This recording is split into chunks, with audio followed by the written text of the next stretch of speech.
Hi, I'm Nikki from Teaching Autism, and welcome to the Autism and Special Education Community Podcast. Are you an autism or special education professional? Are you a teacher or therapist looking for support and new ideas? You may even be a parent, family member, or carer. This podcast is perfect to help you find out more information, support, and get some of your questions answered. Hey teacher friends!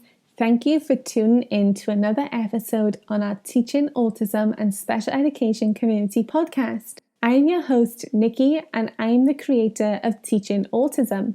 Today on the podcast, I am really excited to be talking all about movement breaks with you all. I get asked so often about movement breaks. What are they? How can I use them? Why should I use them? Do they have any real benefits? Where can I find movement breaks? Are my students even too old to use movement breaks? And I used to reply to these individually, and that's when I decided this will be another great episode for me to share on the podcast with you all so that I can answer these questions all in one go and you can all have access to it as well. So I put together all the questions that I've been asked from you guys over the last few months that relate to movement breaks, and I've turned them into this little episode. So if you want to learn about movement breaks, stay tuned because this is the perfect episode for you, and I'm going to help you introduce these into your classroom this year. And trust me, you will be thanking me for helping you introduce these because they are game changers, especially for classroom and behaviour management. So before we dive in, I thought I would answer the question that I'm asked the most, and this is, what are movement breaks? So basically, a movement break is exactly what it says on the tin. It's a break that you take that gets you moving. And they are fantastic for encouraging your students to take a break, get up and move around a little bit. This is really helpful for helping them to re-engage their mind, help them get refocused and get back to work or move on to another work activity. And the next most popular question that I get asked is, why? Why should I use movement breaks for my students? I never had movement breaks when I was in school. And this is the beauty of education, my friends. Things are changing every day in our classrooms and school systems all around the world. And that sounds frightening, but it can actually be a really good and positive thing. It is so exciting to see all the new fantastic resources, activities, curriculums, and teaching tools that are available for us to use with our students. And movement breaks are one of these new and exciting strategies. So first of all, let me just say that movement breaks are not just for young kids. They are for anyone and everyone. So you can join in as well. And your students will have even more fun if you take a break and join in with them too. And of course, adults can really benefit from these movement breaks too. Let me help you imagine a scenario.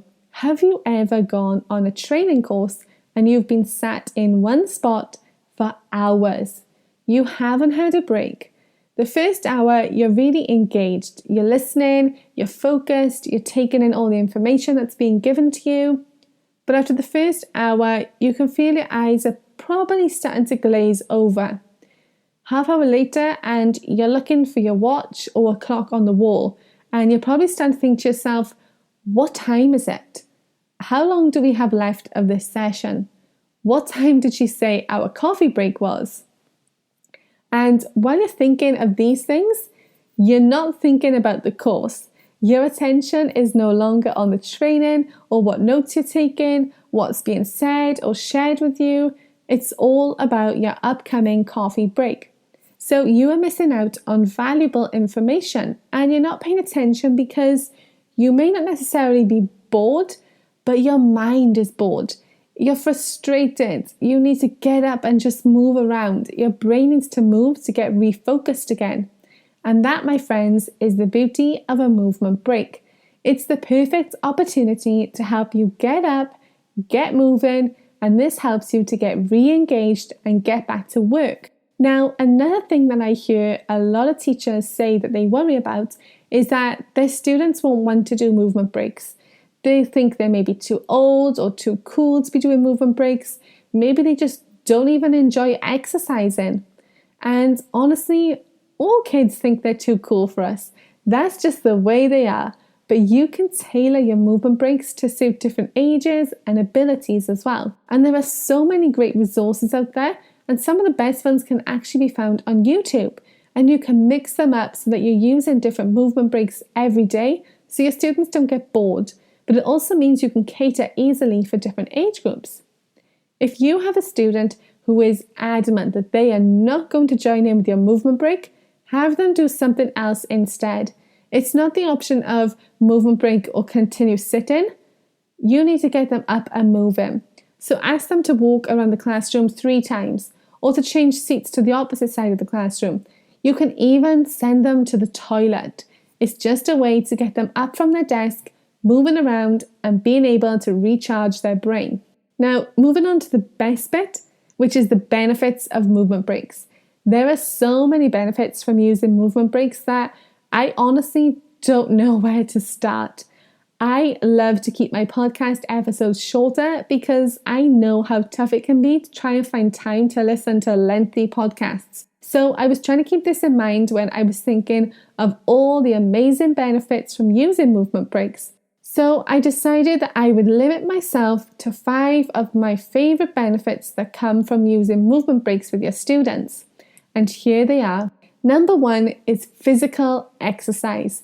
So many of our students do not like exercising, or they don't have the chance to exercise.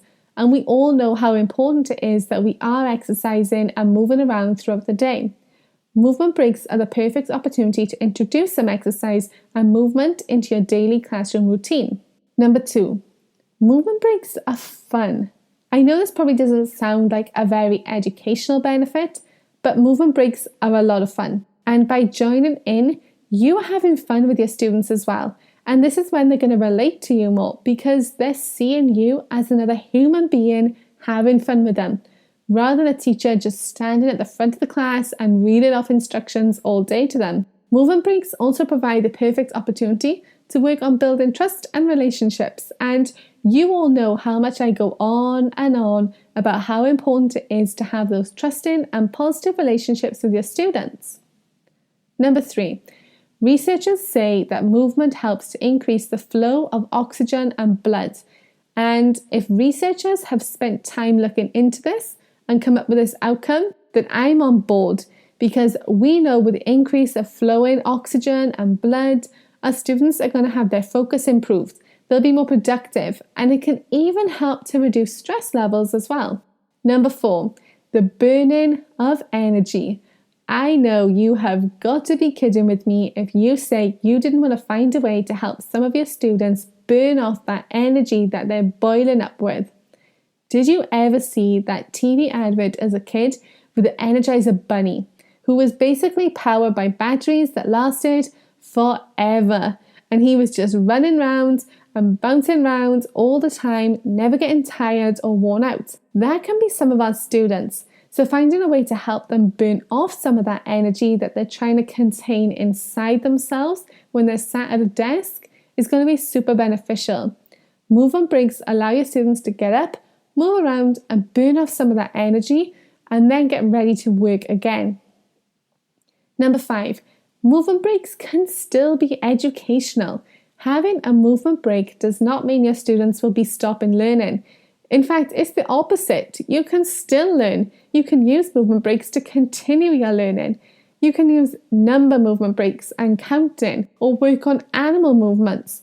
You can even incorporate your theme or targets your students are working on into your movement breaks. They are so easy to make educational for your students. So now that you've heard my 5 top benefits, you're probably thinking that you are really interested in putting some movement breaks into your schedule this school year. And if so, I promise you will not regret it. So what are some ways that you can include movement breaks in your classroom? Well, I thought I would share some of the ways that we use movement breaks that work really well for us. And you can try these out and they may work really well for you too. So number 1 are movement break flashcards. This has probably always been the most popular option with my students. I have these little round flashcards with a range of movement breaks on, like jumping in the air, crossing your arms, tapping your feet, spinning around. You get the idea. Lots of little exercises. and I've stuck them on top of lollipop sticks so they look like giant lollipops, and I put 5 to 6 of them on my desk every day in my movement break jar. When it comes to the time for movement break, I select a student who is working really hard that I can compliment, and then they can come and choose which movement break we all do as a class. It's just a fun way to involve my students in the process of choosing what to do, as well as another opportunity for me to praise my students for the work that they're doing. And I actually have these available for you guys as well, so I'll link them in the show notes for you to check out. Number 2 is yoga, and you won't believe how much my students love yoga. It's crazy. Even I was shocked at how well the yoga sessions go. We do this in the corner of our classroom or out in the hall where we have more room. And we do a sequence of 5 different yoga poses as part of our movement break. So I will hold up images of the yoga pose to do, and then all of our staff members demonstrate the pose, and then my students copy it. And again, I have these available for you guys as well, so I'll link to them in the show notes too. And finally, number 3 is YouTube. Now, I know some schools can't access YouTube, but you could always access it at home, download the videos or the songs, and then take them into school to use this way.